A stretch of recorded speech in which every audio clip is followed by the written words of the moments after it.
এটাই হবে মৌআজাতিল হাসানা। আমরা মাঝে মাঝে দেখতে পাই আমাদের ওয়াজে কালামে মানুষের শরীরের অঙ্গ নিয়ে পর্যন্ত কথা বলা হয়। এই জিনিসটা আমাদেরকে অবশ্যই পরিত্যাগ করতে হবে।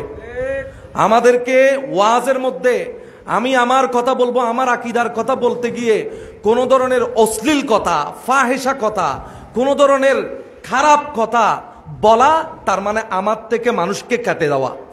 সুতরাং আমাকে সুন্দর করে কথা বলতে হবে। সুন্দর কথা বললে মানুষ আমার সৌন্দর্য দেখলেই তো আসবে। মানুষ সুন্দরের পাগল। সুতরাং আমার আচরণ যেমন সুন্দর হবে, আমার কথাবার্তাও সুন্দর হবে। এই মৌআজাতুল হাসানা এটা আমি এতটুকু দিচ্ছি। তারপরে ওয়াজাদিলহুম বিল্লাতি হিয়া আহসান, যেটা সবচেয়ে সুন্দর পদ্ধতি সেটা দিয়ে শত্রুকে জবাব দিতে হবে। যেমন আমি একটা উদাহরণ দেখাই। রাসূলুল্লাহকে যখন তরবারি দিয়ে আঘাত করতে এসেছে, তখন সাহাবা ইকরাম তরবারি নিয়ে চলে গেছে সেই আঘাতের জবাব দেওয়ার জন্য। কিন্তু আবু লাহাবের বউ বলছে না, আমি কবিতা দিয়ে আক্রমণ করব। সে আমার নবীর নামকে বিকৃত করলো। আমার নবীর নাম হলো মুহাম্মদ, সে বলে দিল মুজাম্মাম, মানে সবচেয়ে নিন্দিত, যার চেয়ে ঘৃণ্য মানুষ আর নাই। তো কবিতার ভাষায় ভাষায় যখন আক্রমণ করতে লাগলো, নবীজি বললেন, এখানে তো জবাব দিচ্ছে আমাকে, আমাকে নিন্দা করছে এখানে কবিতার ভাষায়। তোমাদের মধ্যে কেউ আছো কিনা যারা কবিতার ভাষায় এই শত্রুদের জবাব দেবে?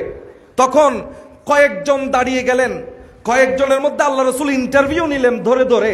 এই ইন্টারভিউর মধ্যে প্রথম হলেন হাসান বিন সাবিত। আল্লাহ রাসূল বললেন, আমার শায়ের আমি পেয়ে গেছি, আমার কবি আমি পেয়ে গেছি, তোমার জন্য একটা মিম্বর তৈরি হবে। আল্লাহ হাসান বিন সাবিতের জন্য আমি একটা মিম্বর তৈরি করতেছি, সে আমার পক্ষ থেকে জবাব দিবে। আল্লাহ তুমি জিবরিলকে পাঠিয়ে তার সিনার মধ্যে আমার জন্য কথা ঢেলে দাও।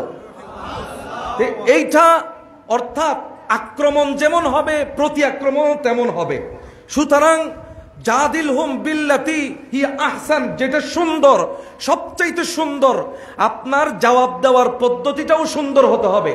সুতরাং আমরা অশ্লীলতার মধ্যে যাব না, আমরা মারামারির মধ্যে যাব না, আমরা সবচেয়ে সুন্দর যেটা সেটা দিয়ে শত্রুর প্রতিহত করব। এর মধ্যে হয়তো অনেকে আমরা আফসোস করতে পারি যে এরকম করলে তো মানুষ আসবে না, না আসলে সেটা আপনার ব্যাপার না, আসবেই মানুষ। আমি ছোট্ট একটা উদাহরণ দিচ্ছি। আমাদের বিপক্ষীয় যারা, তারা অ্যাটলাস অফ কোরআন নামে কিতাব লিখেছে। অ্যাটলাস অফ কোরআন মানে কোরআনের মানচিত্র। আপনি রোমান সভ্যতা গুলিবাতির রুম পড়তেছেন, এই গুলিবাতির রুম এটা সিনাইতে গিয়ে রোমের মানচিত্র পুরোটাই নিয়ে এসেছে ওই বইয়ের মধ্যে। তাহলে এইরকম সুন্দর পদ্ধতিতে যখন আপনি আপনার ওই আহলে সুন্নাত ওয়াল জামাতের আকীদাগুলোকে প্রকাশ করবেন, তখন মানুষ আপনার দিকে আসতে বাধ্য। যেহেতু আমার সময় কম, আমি লাস্টের দিকে যাচ্ছি।